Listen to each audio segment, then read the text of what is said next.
네, 오늘은 에레미야 15장 말씀입니다. 이 말씀은 바로 에레미야의 중보기도에 대한 얘기고, 그리고 또 에레미야가 이스라엘 백성에게 하나님의 분노의 메시지로 쓰임을 받고 있는데, 그러한 역할을 하는 데 있어서의 고충, 사람들한테 배척을 당하고 왕따 당하는 그런 심경을 말하고 있습니다. 일단 앞에서도 기도가 두 차례 있었지만, 여기서도 바로 이제 그 기도에 대한 하나님의 응답이라고 말할 수 있겠어요. 그러니까 이 모든 주의 종들은 다 하나님 앞에 하나님의 백성들을 중보합니다. 어떤 역할이 그것이기 때문에 그게 사명이기도 하고, 늘 바른 길로 또 잘 되기를 바라고 축복되기를 원하는 것이 목적이기 때문에 늘 그렇게 하지만, 그러나 오늘 말씀처럼 끝끝내 잘못된 길에서 돌아서지 않는다면 결국은 시간 문제지 언젠가는 하나님의 심판이 임하게 된다. 그건 피할 수가 없다라는 거, 아무리 중보를 해도 소용이 없다라는 거예요. 지금은 모세가 와서 또 사무엘 같은 선지자가 와서 내 앞에 아무리 사정을 해도 들어주지 않겠다, 이렇게 지금 말하고 있는 거예요. 이미 끝났다, 이런 거죠. 아무리 기도를 해도, 아무리 내 앞에 별의별 사람이 와서 다 얘기를 해도 이제는 그런 기도 듣지 않겠다. 이미 심판을 내리기로 작정했다. 그런 어떤 냉엄한 모습이에요. 그래서 우리가 에레미야서를 읽으면서 좀 이게 나쁘게 보면은 사람이 부정적이 됩니다. 근데 좋게 보면 하나님이나 또 주변 사람들이 나에 대해서 뭔가 부정적인 얘기를 다 하는 거에 대해서 좀 이런 예레미야 같은 선지자의 말을 묵상하면서 좀 연단이 돼야 됩니다. 너무 우리 인간들이 좋은 소리만 듣고 살아가지고 조금이라도 자기한테 좀 비난하거나 비판하거나 부정적이거나 말하면은 못 들어요. 발끈하죠. 그런 소리 듣고는 못 살겠다는 듯이 그런 거예요. 근데 지금 이 에레미야 선지자는 이렇게 객관적으로 본다면 은혜가 없어요. 그리고 온통 분노와 짜증이죠. 분노죠. 화를 내고 또 막 계속 지적하고 잘못됐다고 하고 화를 내고 이런 상황이에요. 근데 이것을 우리가 보면은 보통 사람들은 뭐라고 하냐면, 저 사람 잘못됐다. 어째 이렇게 맨날 부정적이고 화만 내는가, 이렇게 생각하기 마련이잖아요. 그러니까 미워하고 배척을 당하는 거예요. 근데 정작 우리가 어떤 화를 내면서 말을 하거나 부드럽게 얘기를 하거나 그 말 속에 담겨져 있는 메시지를 들어야 되는데, 대개는 화를 내면 잘못됐다, 부드럽게 말하면 괜찮다, 이렇게 얘기를 하는데, 인간의 어떤 본능 중에 하나가 좋게 얘기를 하면 잘 안 듣습니다. 그게 본능 같아요. 정중하게 얘기하고 권면하듯 얘기하고 부탁하듯 얘기하면 오히려 무시를 당하는 경우도 많습니다. 근데 오히려 이제 어떤 사람은 그렇게 말해주면 고맙다고 하고 귀담아 듣고 달라지는 경우도 있습니다. 다 그렇다는 것은 아니에요. 근데 일반적으로 봤을 때 많은 사람들이 이렇게 부탁하듯이 얘기를 하면 무시합니다. 인간이 교만해요. 그리고 또 화를 내면서 말하면 또 화를 내면서 말한다고 또 그래요. 좋게 말하면 들을 텐데 왜 화를 내냐고 그렇게 얘기를 하는 거죠. 하나님께서도 지금 내가 너희한테 베풀 은혜가 없다, 이거예요.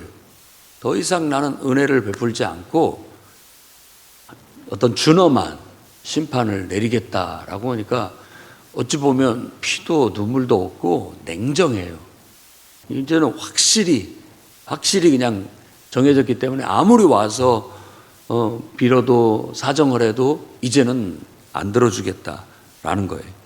그러면 백성들이 하나님이 이렇게 우리 기도도 안 들어주시면 우리는 어디로 가란 말입니까? 라고 말할 건데 그때 가서 그렇게 얘기해라. 죽을 자는 죽으러 가면 되고 이런 거예요. 칼을 받을 자는 칼로 나아갈 것이고 기근을 당할 자는 기근으로 가라. 포로될 자는 포로됨으로 나아가라. 이제는 너희들이 당해라. 이런 말이에요. 그러니까 굉장히 냉정한 말이고 정말 어찌 보면 이제는 더 이상 희망도 소망도 없는 그런 절망적인 상황이라고 할 수가 있는 거죠. 이제는 더 이상 기회도 없고 이건 이제 너희들이 뿌린 대로 너희들이 심은 대로 그걸 거둘 수밖에 없다. 그래서 어찌 보면 하나님은 우리가 은혜가 많으시고 풍성하시고 사랑이 많으시고 우리에게 늘 용서와 긍휼과 자비를 베푸시는 분이지만 하나님은 또 정의의 하나님이라는 걸 알아야 됩니다. 그러니까 하나님을 만만히 보면 안 돼요. 하나님은 무서운 분입니다. 하나님 무서운 분이에요. 그래서 늘 우리가 실수를 해도 하나님이 괜찮다. 잘못을 해도 그래 그럴 수도 있지. 앞으로는 잘해라.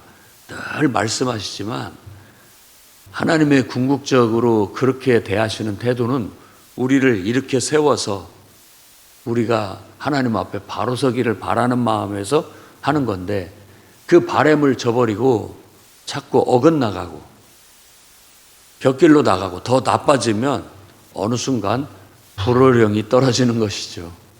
그때는 이제는 피도 눈물도 없습니다. 안 돼요. 아무리 사정을 해도 안 되는 건 안 됩니다. 지금 그 얘기를 하는 거예요. 그래서 유다의 왕 므낫세 왕 때 그들이 행한 일을 한번 봐라. 이건 더 이상 용서를 할 수가 없다. 지금 하나님은 그렇게 말합니다. 그러자 또 에레미야가 중보 기도합니다. 하나님, 예루살렘을 불쌍히 여길 자가 도대체 누굽니까? 돌이켜서 이 예루살렘의 평안을 잘 지내고 있느냐? 그런 안부를 물을 자가 도대체 누굽니까? 말합니다. 그러나 하나님은 내가 이제 뜻을 돌이키기에는 지쳤다. 하나님이 심정이죠. 아마 사람들도 마찬가지일 거예요. 누군가가 옳은 길로 더 나아지기를 바라고 늘 기다려주고 또 때로는 격려도 하고 때로는 혼내기도 하고 뭐 이렇게 저렇게 해보지만 끝끝내 안 되면은 이런 심정일 거라는 생각이 듭니다. 하나님도 이 백성을 향하여 지쳤다 이렇게 얘기하는, 더 이상 이제 참아줄 수가 없다, 더 이상 지켜볼 수도 없다, 이런 심정을 지금 말하고 있는 거예요. 그들이 하나님을 버렸고 하나님께로부터 멀리 떠났다, 멀리 물러갔다. 5절에서 9절까지의 얘기입니다. 내가 그들의 자식을 끊어서 멸하겠다. 이제는 끝장내겠다. 이런 어떤 하나님의 결단이 나타납니다. 그러니까 얼마나 이게 슬프고 고통스럽습니까? 자, 그 다음부터 이제 10절부터 21절은 바로 이런 메시지를 전하는 입으로 쓰여지고 있는 에레미야의 고충을 말해주고 있어요. 그래서 나의 어머니 재앙입니다. 나를 온 세계에 다투는 자와 싸우는 자를 만나는 그런 자식으로 낳으셨습니다. 이 자신의 어떤 입장을 탄원한다고 해야 될까요? 어머니 왜 나를 이렇게 낳으셨나요? 이런 거예요, 지금. 어머니. 응? 내가 맨날 이렇게 다투고 싸우는 그런 일에 나를 쓰시려고 낳으셨나요? 이렇게 지금 말하고 있는 거예요. 다투고 싸우는 것마저도 하나님이 주신 사명일 수가 있습니다. 우리가 그 부정적인 것을 무조건 나쁘다고만 보면 안 됩니다. 화를 내는 것도 때로는 필요하고, 왜 하나님이 쓰실 때 그렇게 쓰시려고 하는데 또 책망을 하는 것도 때로는 하나님이 그렇게 나를 쓰신다면 그렇게 쓰여져야지요. 그것이 욕을 먹는 일이고 배척을 당하고 미움을 받는 일이라 할지라도 그것이 하나님이 내게 주신 사명이라면 해야 됩니다. 그것도 못하는 것도 병이에요. 그것도 못하는 것도 불순종인 것이죠. 하나님을 온전히 섬겨내지 못하는 것. 그래서 우리는 때로 성경의 말씀처럼 강하고 담대해라. 네가 아는 거 아니다. 내가 너를 통해서 하는 것이다. 라는 그런 마음으로 나 자신을 이겨내야 됩니다. 그래서 지금 이 에레미야에게 하나님께서 요구하시는 것도 그거예요. 담대해라. 내가 너를 강하게 하겠다. 너에게 복을 받게 해줄 것이다. 네 원수가 네게 찾아와서 간청하게 만들어줄 것이다.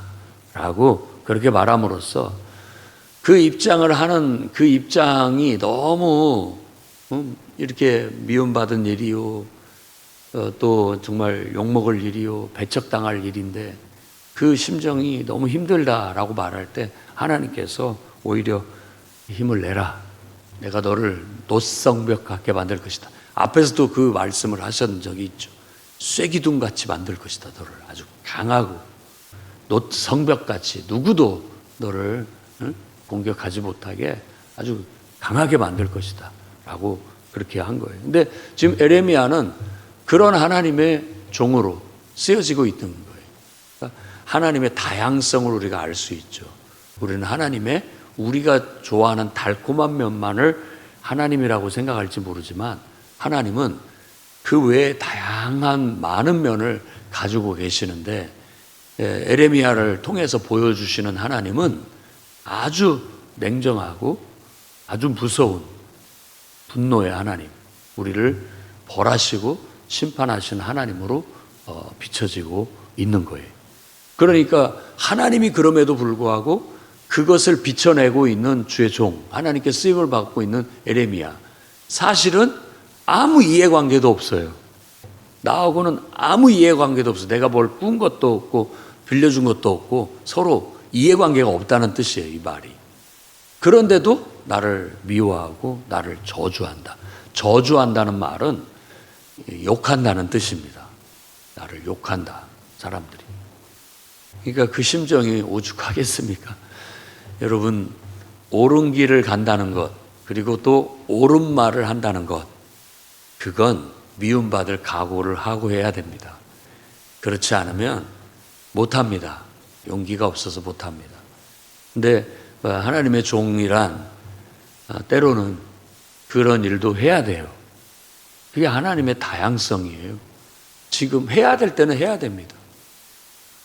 그래서 친절을 베풀 땐 친절을 베풀어야 되고 단호하게 꾸중해야 될 땐 꾸중해야 돼요. 그것이 하나님의 뜻이니까. 그건 내 사사로운 감정으로는 다 잘해주고 싶죠. 그냥 무조건 좋은 얘기만 해주고 싶죠. 그런데 앞에서도 얘기한 것처럼 그런 건 거짓 선지자다. 거짓 선지자나 그런 식으로 하나님이 주시지도 않은 말씀을 흘리는 것이지, 참 선지자는 하나님이 주신 말씀을 가감없이 전달하는 거예요. 그래야 되는 거예요. 그게 하나님의 정의고 하나님의 진리고 그렇습니다. 그래서 정말 사람들로부터 배척당하는, 미움받고 욕먹는 주의 종의 심정을 말해주고 있습니다. 자, 이렇게 하면서 15절, 18절에는 또 기도가 이어집니다. 주여 나를 기억하사 돌보아 주십시오. 나를 박해하는 자에게 보복해 주시고 주의 오래 참으심으로 나로 멸망하지 않게 하소서. 내가 주를 위하여 지금 이런 부끄러운 모욕을 당하고 있습니다 라고 토로합니다. 내가 그를 욕먹을 일이 없어요. 그러나 하나님의 말씀을 전달한다라는 것 때문에 욕을 먹고 있고 이런 수치와 모욕을 당하고 있다라는 거예요. 그래서 주의 길을 간다는 게 바로 그런 겁니다. 예수께서도 주의 길을 가셨죠. 우리도 주의 길을 간다는 것은 때로 이럴 수 있다는 걸 각오해야 됩니다. 그래서 우리가 주의 길을 거는 것 자체가 고난의 길처럼 생각을 하죠. 왜냐하면 그게 쉬운 일이 아니기 때문에. 올바른 길을 간다라는 것은 이 악한 세상에서 어떻게 보면 대립하는 거예요. 나는 그 세상과 맞서고 있는 것이죠. 나는 그런 악한 길을 가지 않겠다. 세상은 다 이래도 돼. 괜찮아. 다 이렇게 살아. 라고 하지만 나는 그것을 거부하고 살다 보면 때로는 욕도 먹고 미움도 받고 왕따도 당하는 거예요. 그래서 선지자는 그런 왕따를 당하고 있는 거예요. 나는 주의 이름으로 일컬음을 받는 자요. 나는 주의 말씀을 얻어 먹어서 주의 말씀은 내게 기쁨과 내 마음에 즐거움이오나. 내가 주의 손에 붙들려 혼자 앉았사오니.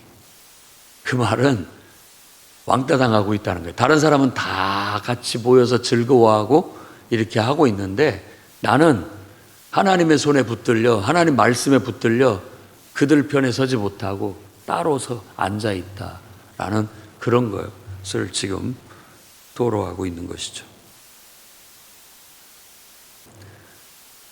정말 이 상황이 완전히 영적으로 병들어 상처가 중하여 치료가 불가능한 상태다라고 지금 말하고 있는 거예요. 그러니까 한번 생각해 보세요. 여러분들도 누군가 잘못된 길을 저렇게 살아서는 안 될 텐데 라고 하고 있는데 아무리 뭐 달래보고 얼러보고 혼내보고 별의별 짓을 다 해도 안 되면 이건 중병에 걸렸구나. 도저히 내 힘으로는 고쳐지지가 않겠구나. 이런 생각이 많이 듭니다. 지금 그런 심정을 말하고 있는 것이죠. 근데 사람한테 이렇게 말을 안 듣고 사람을 미워하는 건 괜찮아요. 사람들끼리니까 서로 그럴 수 있죠. 근데 그것이 어떤 경우에는 하나님 앞에 그게 사람한테 하는 게 곧 하나님께 하는 것이 되는 경우가 있어요. 그건 심각한 문제입니다. 그건 무서운 일인 것이죠. 그 사람한테 그렇게 하는 게 아니에요. 결국은 그것이 영적인 문제인 것이죠. 그래서 이 상처가 중하여 낫지를 않는다라고 말하는 것이 바로 그런 의미가 담겨져 있습니다. 자, 19절에서 21절. 그러나 이런 냉철하고 정말 바늘도 들어가지 않고 피 한 방울도 없는 것 같은 그런 하나님도 그런 분이 아닙니다. 하나님의 다양성을 알아야 됩니다. 만일 네가 돌아오면, 돌이키기만 한다면, 달라지기만 한다면 다시 내 앞에 세울 것이다. 하나님의 말씀이에요. 이건 진리의 말씀이에요. 이건 긍휼이고 자비고 사랑이에요. 아무리 잘못되었다 할지라도 돌이킨다면, 그래서 이 말씀에서 얘기하는 게 에레미야한테도 얘기하거든요. 네가 그쪽에 가면 안 된다. 그들이 와야 된다. 절대 그 사람들을 구제해야 한다고 해서 네가 그 사람한테 가버리면 안 된다. 그들이 와야 된다. 이렇게 말하는 거예요. 그러니까 달라지기를 바라는 간절한 그런 하나님의 마음. 달라지기만 한다면 내가 왜 너희들한테 이렇게 하겠느냐. 좋은 것으로, 복된 것으로 얼마든지 너희에게 풍성히 줄 건데 왜 그런 인간적인 생각과 육신적인 생각과 세상적인 생각에 빠져 자꾸만 하나님을 등지고 버리고 제 가고 싶은 길로, 제 갈 길로 가려고 하느냐. 돌이켜라. 말씀 앞에 바로 서라. 하나님의 뜻 앞에 바로 서라. 스스로 고치고 달라져라. 그래야 희망이 있고 가능성이 있다. 너는 담대해라. 절대 그 사람들을 동정하고 끌려가지 마라. 노성벽처럼 강해라. 그들을 끌고 와야지. 잘못된 길에서 끌고 와야지. 그냥 괜찮아 됐어. 이제는 난 모르겠어. 끌려가면 안 돼요. 하나님은 우리를 그렇게 쓰시는 겁니다. 주의 종은 항상 끌어서 댕겨야지 끌려가면 안 됩니다. 다 용납해주고 다 그냥 하자는 대로 해주고 그냥 잘못돼도 뭐 대충 해도 그냥 내버려 두게 된다면 결국은 하나님의 나라는 이루어질 수 없고 하나님의 뜻은 성취될 수가 없는 거예요. 그래서 하나님을 경외하는 그런 태도가 필요합니다. 하나님을 만만히 여기거나 하나님을 업신여기거나 무시해서는 절대 바로 설 수가 없습니다. 오늘 말씀을 통해서 우리도 늘 기도함으로 올바른 쪽으로 끌고 가야 되고 또 올바른 쪽으로 끌고 가는 데 있어서는 미움받을 용기 필요하다는 거. 고난받을 용기, 그 각오가 있어야 우리가 하나님께 바로 설 수 있고 쓰임받을 수 있다는 거. 그래서 오늘도 우리가 노성벽처럼 하나님의 말씀 앞에 강하고 담대해서 절대 인간적이고 세상적인 말에 끌려가지 않고 오히려 그들을 영적으로 이끌어올 수 있는 그런 강한 주의 일꾼들이 되시기를 주의 이름으로 축원합니다. 기도하겠습니다. 거룩하신 주님, 우리가 하나님 앞에 서게 하시고 하나님 편에 서게 하시고 하나님 말씀 위에 서게 하시되 때로는 그 일로 인하여 욕을 먹거나 미움을 받는다 할지라도 용기를 잃지 않게 하시고 강하고 담대하게 하셔서 굳건히 그들을 끝끝내 이겨 끌어올릴 수 있도록 사용하여 주시옵소서. 우리는 주의 종이오니 주님 뜻대로 사용해 주시옵소서. 좋은 쪽으로 쓰시든 나쁜 쪽으로 쓰시든 하나님의 뜻이라면 순종하고 하나님께 맡기고 하나님의 영광을 위해 드려지게 해 주옵소서. 예수님 이름으로 기도드립니다.